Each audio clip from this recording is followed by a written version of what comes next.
Hi hello welcome back to another విశేషన్. This is Raviteja, you're watching city drive world. Dear friends, ఈ రోజు వీడియోలో ఎంతో అవైటెడ్గా వెయిట్ చేస్తున్న హ్యుండై i20 స్పోర్ట్స్ వేరియంట్ అయితే మనం ఈ రోజు మన ఛానల్ అయితే రివ్యూ చేయబోతూ ఉన్నాం. ఈ కారుకి సంబంధించిన ప్రోస్ ఏంటి, కాన్స్ ఏంటి, వీరు ఈ వెహికల్ని పర్చేస్ చేసి ఆల్మోస్ట్ 10 months అయితే అవుతుంది. దీనికి సంబంధించిన ఓవరాల్ ఎక్స్పీరియన్స్ ఏంటి అని చెప్పేసి అయితే మనం నవీన్ గారిని అయితే అడిగి తెలుసుకుందాం. థ్యాంక్ యూ నవీన్ గారు, థ్యాంక్స్ ఫర్ కమింగ్. ప్రజెంట్ వచ్చేసి నేను వైజాగ్ సిటీలో ఉన్నానండి. ప్రొద్దు నుంచి నా కష్టం అనేది ఏంటి అని చెప్పేసి అయితే ప్రత్యక్షంగా వీరైతే ఇందాక చూశారు కూడా. ఆల్మోస్ట్ మార్నింగ్ 6:30 నుంచి నేను స్టార్ట్ చేశాను. కన్జిక్యూటివ్గా నేను రివ్యూస్ అని చెప్పేసి చేస్తూ ఉన్నా. మీ దగ్గర నుంచి మాత్రం నాకు సపోర్ట్ అనేది మాత్రం రావట్లేదు, చాలా కరువు అయిపోయింది. మీరు నాకు సపోర్ట్ చేయాల్సింది ఏంటి అంటే ఒక లైక్ చేయండి, ఒక కామెంట్ చేయండి. లిటరలీ నేను చాలా ఖర్చు పెట్టుకొని మరీ నేను రివ్యూస్ చేస్తూ ఉన్నా. షోరూమ్స్కి వెళ్ళేసి రివ్యూస్ చేసి డబ్బులు తీసుకొని షోరూమ్స్లో రివ్యూస్ చేసే వాళ్ళని వచ్చేసి సూపర్ బంపర్ అని చెప్పేసి చేస్తూ ఉన్నారు. నేను ఎంతో దూరం ట్రావెల్ చేసి ఎంతో కష్టపడి నేను మీకోసం జెన్యూన్ రివ్యూస్ ఇవ్వడం కోసం అని చెప్పేసి నేను ఎంతో తాపత్రపడేసి నేను ఇంత చేస్తున్నా కూడా దానికి సరైన రెస్పాన్స్ అనేది అయితే నాకు రావట్లేదు. చాలా బాధేస్తుంది నాకు. చలో ఫైన్, పర్లేదు, మీ సపోర్ట్ అనేది అయితే నాకు ఇన్ ఫ్యూచర్ దొరుకుతుందని చెప్పేసి అయితే నేను అనుకుంటూ ఉన్నా. ఇక ఈ వెహికల్ గురించి మనం మాట్లాడలేతే, మీరు ఈ వెహికల్ని జూలైలో పర్చేస్ చేశాను 2021లో అని చెప్పేసి అన్నారు. ఈ వెహికల్ యొక్క ఓడోమీటర్ రీడింగ్ ఎంత అండి? ప్రెసెంట్ 9700లో ఉంది. ఆల్మోస్ట్ 10,000 కిలోమీటర్స్కి. అంటే సర్వీసింగ్ చేంజ్ చేస్తారా? ఫస్ట్ సర్వీసింగ్ అయింది, సెకండ్ సర్వీసింగ్ 10,000లో 10,000కి వెళ్ళాలి. అంటే మేబీ ఒక 300 కిలోమీటర్స్ తర్వాత అయితే వెళ్తున్నారు. ఈ వెహికల్ని చూస్ చేసుకోవడానికి ఏదైనా రీజన్ ఉందా? నవీన్ గారు, ఈ వెహికల్స్ మీరు ఎలా ఫిల్టర్ చేశారు? నా ఫస్ట్ ప్రిఫరెన్స్ అయితే ఆల్ట్రోస్ అండి. ఓకే. అసలు i20 నా లిస్ట్లో లేదు. నేను ఫిల్టర్ చేసిన లిస్ట్లో ఓకే. నేను కన్సిడర్ చేసింది అయితే Altroz, okay, and then Brezza, okay, and then Polo. Okay. ఈ మూడు నా లిస్ట్లో ఉండేవి. ఓకే. సో మూడిట్లో ఫైనలైజ్ చేసుకొని నేను ఆల్ట్రోస్కి వెళ్ళాను, mainly because of build quality. Okay. Build క్వాలిటీలో 5 స్టార్ వచ్చింది, మీకు తెలిసింది, అందరికీ తెలిసిందే. ఓకే. సో మెయిన్ దానివల్ల నేను ఫస్ట్ అనేది ఆల్ట్రోస్ కానీ వెళ్ళాను. ఓకే. వెళ్ళాను. తర్వాత మెయిన్లీ నేను అక్కడ డ్రాప్ అవడానికి నాకు రీజన్ ఏంటంటే సర్వీస్ స్టార్టింగ్లోనే, అంటే పోస్ట్ మీరు సేల్స్ అయిన తర్వాత సర్వీస్ వేరు, అది ఎలాగో అందరికీ తెలిసిందే. మన షోరూమ్లోకి వెళ్ళేప్పుడు వాళ్ళు ఇచ్చే రెస్పెక్ట్ కానీ లేకపోతే ఆ రెస్పాన్స్ అనేది కూడా, మన అప్రోచ్ అనేది మాత్రం లేదు. నేను వీక్ డేస్లోనే వెళ్ళాను. ఒకటే చెప్తున్నాను, మన దగ్గరికి వచ్చిన ప్రతి కస్టమర్, ప్రతి యూజర్ కూడా, బ్రదర్ మీరు టాటాకి సంబంధించిన బిల్డ్ క్వాలిటీ బాగుంటుంది అంటున్నారు, అన్నీ బాగుంటాయి అంటున్నారు, బట్ సర్వీస్ అనేది మాత్రం we are not satisfied with that అని చెప్పేసి అయితే క్లియర్గా బల్ల గుద్ది మరి అయితే మనకు చెప్తూ ఉన్నారు. సర్వీస్తో నేను కూడా యాజ్ ఏ టాటా కార్ ఓనర్గా కూడా నేను కూడా సర్వీస్తో సాటిస్ఫై అవ్వలేదు. కాబట్టి నేను సర్వీస్ అనేది మాత్రం షోరూంలో ఇప్పటికి 4 years అయినా వెహికల్ నేను సర్వీస్ అనేది షోరూంలో చేయించట్లేదు. నేను సెల్ఫ్గా చేసుకుంటున్నా లేదా చేయించుకుంటున్నా బయట. ఓకే, ఖచ్చితంగా ఈ విషయంలో నేను ఖచ్చితంగా ఏకీభవిస్తాను. టాటా మోటార్స్ బాగుంది. టాటాకి సంబంధించిన ఏదైతే షోరూమ్స్ ఉన్నాయో వైజాగ్ నేను ఏ సిటీకి వెళ్ళినా కూడా ఇదే రెస్పాన్స్ అనేది మాత్రం నాకు, హైదరాబాద్, వైజాగ్ అవ్వచ్చు, లేకపోతే ఎనీ డిస్ట్రిక్ట్స్ అన్ని చోట్ల కూడా ఇదే రెస్పాన్స్ అనేది చెప్పేసి మాత్రం టాటా మోటార్స్ నుంచి ఫీల్ అవుతూ ఉన్నాం. ఓకే, ఇంకా అంటే సార్ అప్రోచ్ అనేది గురించి మాట్లాడుతున్నారు. తర్వాత ఎలాగోలాగా లాస్ట్కి టెస్ట్ డ్రైవ్ అయితే అరేంజ్ చేసుకోగలిగాం. కానీ టెస్ట్ డ్రైవ్ కష్టపడి అరేంజ్ చేసుకోగలిగాం. Okay. And after long wait.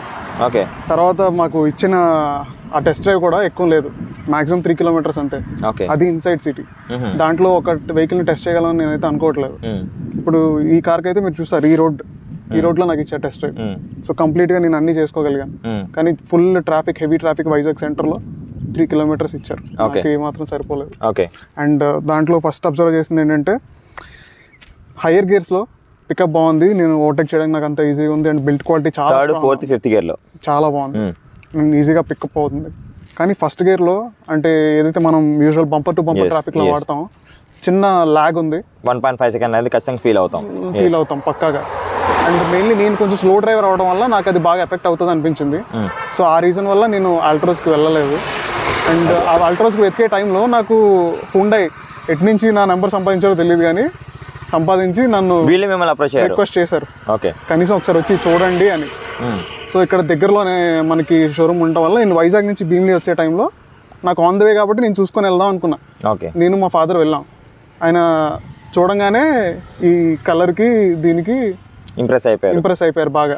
Okay. నేను చెప్పాను ఆయనకి, ఇది కాదు ఇంకా చూడాల్సింది ఉంది, అసలు మెయిన్ పాయింట్ చూడాలి అని చెప్పి తర్వాత కొంచెం చూస్తే ఆ టైంలో మాకు మీ వీడియోస్ చాలా హెల్ప్ఫుల్ అయ్యాయి. ఓకే. ఈ టైంలో మాకు చాలామంది స్విఫ్ట్ అవి సజెస్ట్ చేశారు, స్విఫ్ట్ బెలెనో మీ ప్రైస్ రేంజ్కి అక్కడ వరకు వెళ్ళొచ్చు కదా అని. దెన్ మీ వీడియోస్ చూడటం వల్ల, మీ వీడియోస్ అనే కాదు చాలా వీడియోస్ ఉన్నాయి మనకి యూట్యూబ్లో, బిల్డ్ క్వాలిటీ కానీ యాక్సిడెంటల్ రివ్యూస్ కానీ. మెయిన్ యాక్సిడెంటల్ రివ్యూస్ నేను చాలా ఎక్కువ చూసానండి, ఎందుకంటే కీడెంచి మేలుంచాలి అంటారు కదా. సో మెయిన్ ఫస్ట్ నేను అవే చూసాను, ఎందుకంటే నేను మెయిన్లీ యూస్ చేసేది ఫ్యామిలీ కోసం మాత్రమే. సో ఫ్యామిలీ వైజ్గా నాకు సేఫ్టీ చాలా ఇంపార్టెంట్ అనిపించింది. ఓకే. సో దానికోసమే నేను ఆల్ట్రోస్కి వెళ్ళాను కూడా. తర్వాత యాక్సిడెంటల్ రివ్యూస్ చూసాక నాకు ఇంకా అటు వెళ్ళాలనిపించలేదు. స్విఫ్ట్ కానీ బెలినో కానీ దీనికన్నా ప్రైస్ తక్కువగా వచ్చినా సరే నాకు అటు వెళ్ళాలనిపించలేదు, దీనికన్నా ఫీచర్స్ ఉన్నా సరే నాకు వెళ్ళాలనిపించలేదు. దెన్ ఎలాగో వచ్చాం కదా షోరూమ్కి అని చెప్పి నేను ఇంకా ఎక్కువ రీసెర్చ్ చేయడం, వెళ్ళిన వెంటనే నేను ఫిక్స్ చేయలేదు, మళ్ళీ వస్తానని చెప్పాను. మొత్తం వాక్ అరౌండ్ అయితే చూసుకోగలిగాం. అండ్ వాళ్ళు ఆ రోజే టెస్ట్ డ్రైవ్ ఇస్తా అన్నారు, కానీ ఎగ్జాస్ట్ అయిపోవడం వల్ల ఆపోజిట్ జరిగింది, చాలా ఆపోజిట్ జరిగింది. దెన్ తర్వాత వాళ్ళు మీకు ఎప్పుడు కావాలంటే అప్పుడు అంటే నేను ఇప్పిస్తానని చెప్పారు. దెన్ ఒకరోజు వచ్చి చూసాం, మాకు ఇంత లాంగ్ ఇచ్చారు, ఒక డ్రైవర్ని తోడిచ్చి పంపించారు, ఏ వేరియంట్ కావాలంటే ఆ వేరియంట్ తీసుకెళ్ళండి అని చెప్పి. సో చేసిన తర్వాత నాకు, నేను మా ఫాదర్ మా సిస్టర్ ముగ్గురం వెళ్ళాము టెస్ట్ డ్రైవ్కి. మా సిస్టర్ తీసింది, తనకి కొత్త అయినా సరే తను చాలా బాగా తీయగలిగింది, చాలా కంఫర్టబుల్గా. సో నాకు మెయిన్ ఆ రైడ్ హ్యాండ్లింగ్ చాలా బాగా అనిపించింది. దాని తర్వాత నేను కొంచెం బిల్డ్ క్వాలిటీ ఎలా ఉంటుందా అని నాకు కొంచెం స్కెప్టికల్గా ఉండేది, ఎందుకంటే కొంచెం ముందు పాత i20 ఏదైతే టెస్ట్ చేశారో 3 స్టార్ అని తెలిసింది. సో దాని నుంచి పోల్చుకుంటే ఇది ఒక 100 kgs తగ్గింది వెయిట్. తగ్గిస్తే నాకు కొంచెం భయం వేసింది అక్కడ, ఎందుకు తగ్గించారు ఏంటని. కొంచెం రీసెర్చ్ చేస్తే తెలిసింది ఏంటంటే వీళ్ళు స్టీల్ క్వాలిటీ పెంచారు, హై స్ట్రెంత్ స్టీల్ యూస్ చేయడం స్టార్ట్ చేశారు. దానివల్ల దీనికి మైలేజ్ కూడా ఇంక్రీజ్ అయింది, నెక్స్ట్ బిల్డ్ క్వాలిటీ కూడా బాగుందని తెలిసింది. అండ్ యాక్సిడెంటల్ రివ్యూస్ ఎప్పుడైతే చూసానో, చాలా ఘోరమైన యాక్సిడెంటల్ రివ్యూస్ చూసాను, స్టార్టింగ్లోనే వచ్చాయి. సో ఎంతంటే ఒక ఆయన ఫ్యామిలీతో కార్లో వెళ్తుండగా ఒక లారీ వచ్చి ఢీ కొట్టడం, ఒక 300-400 మీటర్స్ తీసుకెళ్ళిపోయింది కార్నర్. అది మీకు వీడియో చూపించినా సరే మీకు ఈజీగా పోలుస్తారు. మొత్తం ఇది డ్యామేజ్ అయినా ఇది డ్యామేజ్ అయినా క్రంపల్ జోన్ మాత్రం ఏం కాలే. లోపల ప్యాసింజర్స్ చాలా సేఫ్ ఉన్నారు, పిల్లర్స్ వరకు కూడా అంతా పర్ఫెక్ట్గా ఉంది. లోపల అందరికి ఎవరికి మైనర్ ఇంజరీస్ తప్ప, ఆ మైనర్ ఇంజరీస్ కూడా ఎవరికో ఒకరికి ఇద్దరికి తప్ప, మిగతా ఫుల్లీ లోడెడ్ కార్లో వెనకాల ముగ్గురు ముందున ఇద్దరు, అలాంటి కార్లో అందరూ సేఫ్గా బయటపడ్డారు. ఓకే. ఈ వెహికల్ యొక్క ఆన్ రోడ్ ప్రైస్ ఎంత అండి? నేను తీసుకున్న టైంలో ఆన్ రోడ్ ప్రైస్ 9,10,000. ప్రతి ఒక్కరూ కూడా వెహికల్ని పర్చేస్ చేసేప్పుడు ఈ పారామీటర్స్లో ఒక వెహికల్ తీసుకుంటాను, లుక్స్ బాగున్నాయి, అది బాగుంది, దానికి అది ఉన్నాయి, ఇవి ఉన్నాయి అని చెప్పేసి వాటితో పాటు కూడా ఫ్యామిలీకి ఫస్ట్ ప్రయారిటీ ఇవ్వండి. మీరు ఏదైతే రీసెర్చ్ చేశారో ఆ రీసెర్చ్ అనేది ప్రతి ఒక్కరికి, ఎవరైతే కార్ పర్చేస్ చేస్తున్నారో, కార్ అనేది ఇట్స్ డ్రీమ్. ప్రతి ఒక్కరికి హౌస్ అనేది, ఒక కార్ అనేది మాత్రం డ్రీమ్గా ఉంటుంది. కాబట్టి ఆ డ్రీమ్ని మనం ఫుల్ఫిల్ చేసుకునేప్పుడు చాలా జాగ్రత్తలు తీసుకోవాల్సి ఉంటుంది. ఈ విషయాన్ని అయితే మీరు గుర్తుంచుకోండి. ఆన్ రోడ్ ప్రైస్ ఎంతకు వచ్చిందండి మీకు? 9,10,000. 9,10,000 రూపీస్ స్పోర్ట్స్ వేరియంట్ అని చెప్పేసి మీకు వచ్చింది. మీకు ఈ 9,10,000 రూపీస్ మీకు వాల్యూ ఫర్ మనీ అనిపించిందా ఈ కార్లో? సో మాకు దీంట్లో 3 వేరియంట్స్ ఆఫర్ చేశారు, 4 వేరియంట్స్, కానీ మెయిన్లీ 3 వేరియంట్స్ అనుకున్నాం. ఒకటి Magna, sports and then Asta optional వదిలేండి, మెయిన్లీ 3 కన్సిడర్ చేద్దాం. సో ఈ 3 కన్సిడర్ చేసినప్పుడు నాకు sports variant value for money అనిపించింది. ఎందుకంటే అలా వీల్స్ లేవు, దట్స్ ఫైన్, కానీ మిగతా ఆల్మోస్ట్ అన్ని ఫీచర్స్ ఏవైతే మనకి డైలీ యూస్కి కావాలో, రెగ్యులర్ యూజ్కి మనకు ఏదైతే కావాలో, నా యూస్కి సరిపోయేంత వరకు నాకు ఓకే అనిపించింది. కొంచెం ఎక్స్పెన్సివ్ అయితే అయింది ప్రీవియస్తో పోల్చుకుంటే, బట్ ఇన్ఫ్లేషన్ చూసుకొని మనం అది కన్సిడర్ చేయొచ్చు. సో నాకైతే ఇది ఓకే అనిపించింది. ఓకే. యాక్చువల్గా మనకు హ్యుండైలో సర్వీస్ మెయింటెనెన్స్ కాస్ట్ అనేది ఎక్కువగా ఉంటుంది అని చెప్పేసి అయితే విన్నాను. విత్ ప్రూఫ్స్ కూడా నేను మన ఛానల్లో కూడా పోస్ట్ చేయడం అని చెప్పేసి జరిగింది. ప్రీవియస్ హ్యుండై i20 వాటికి సంబంధించి i10 కూడా నేను డైరెక్ట్గా విత్ బిల్స్ కూడా పెట్టి చూపించాను. అది వాస్తవమే అంటారా? సో నాకైతే ఫస్ట్ ఒక సర్వీస్ అయింది ఇప్పుడు వరకు, అది సర్వీస్ కూడా కాదు, జనరల్ చెకప్ అనుకోవచ్చు. దాంట్లో అయితే నాకు వాళ్ళు ఏ అమౌంట్ ఛార్జ్ చేయలేదు, జీరో ఇచ్చారు. సో సెకండ్ సర్వీస్ ఇంకా అవ్వాలి, అది అయ్యాక నేనైతే చెప్పాను. సెకండ్ సర్వీస్ ఎంతలోపు చేపిస్తారు మీరు? 10,000 కిలోమీటర్స్ చేయించారు, ప్రాబబ్లీ ఇంకా 300 కిలోమీటర్స్ ఉంది.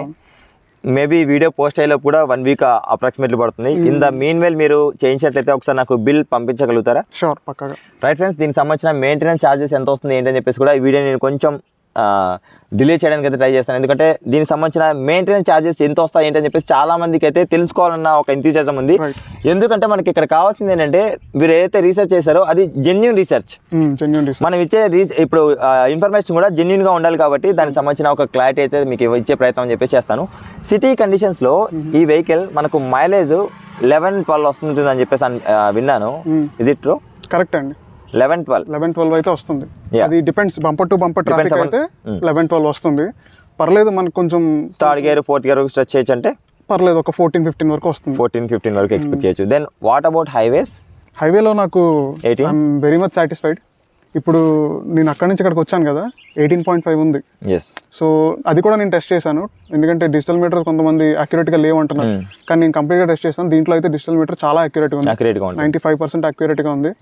సో అంత బాగుంది. ఇప్పుడు వచ్చే దారిలో మాకు స్పీడ్ బ్రేకర్స్ అవన్నీ ఉంటుంటాయి, సో కొంచెం లాంగ్ స్ట్రెచ్ అయినా స్పీడ్ బ్రేకర్స్ వల్ల ఇప్పుడు 18.5 ఉంది. నేను ఒక్కడిని వచ్చాను కాబట్టి. అంటే మనం 80 క్రూజ్ చేసినట్టయితే కనుక we can get easily 90 to 20. నేనైతే లాంగ్ డ్రైవ్లో చూస్తే నాకు 21 వరకు వెళ్ళిందండి. 21 వరకు with 3 people inside. With AC కూడా మనం తీసుకోవచ్చు అని చెప్పేసి అంటారు. ఎప్పుడు ఏసీ. ఓవరాల్గా ఈ కార్కి సంబంధించి on road price 9.5 lakhs. Is it value for money variant, sports variant అనేది మాత్రం.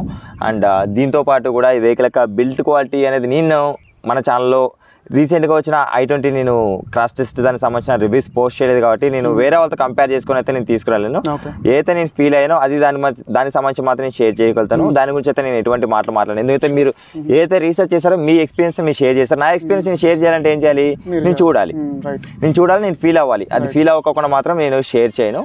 అండ్ ఓవరాల్గా ఈ కార్ సంబంధించిన ఫీచర్స్ గురించి మనం చూసినట్టయితే మనం నెక్స్ట్ వీడియోలో మీకు ఆ ఫీచర్స్ సంబంధించిన ఎక్స్ప్లెనేషన్ అని చెప్పేసి మీకు ఇస్తాను. ఈ కార్ సంబంధించి ఏదైతే వాకరౌండ్ వీడియో ఉంటుందో ఆ వాకరౌండ్ వీడియోలో ఈ కార్ సంబంధించిన టోటల్ ఈ కార్ అనేది మనకు 9.5 lakhs అనేది వాల్యూ ఫర్ మనీనా కాదా ఏంటి అనే దాని గురించి అయితే మీకు నెక్స్ట్ వీడియోలో ఒక క్లారిటీ ఇచ్చే ప్రయత్నం అని చెప్పేసి ఖచ్చితంగా చేస్తాను. ఇది ఫ్రెండ్స్ ఇవాళ వీడియోలో Hyundai i20 యొక్క జెన్యూన్ ఓనర్షిప్ రివ్యూ. మీకు ఈ నచ్చినట్లయితే లైక్ చేయండి, అదేవిధంగా మీ ఫ్రెండ్స్ అండ్ ఫ్యామిలీ మెంబర్స్ కూడా షేర్ చేసుకోండి. Thanks for watching. Bye bye. Seat belt ధరించండి, హెల్మెట్ ధరించండి, సురక్షితంగా ప్రయాణించండి. ఆంబులెన్స్ దారి ఇవ్వడం మాత్రం మర్చిపోద్దు. Please don't drunk and drive. బోలో భారత్ మాతకి జై.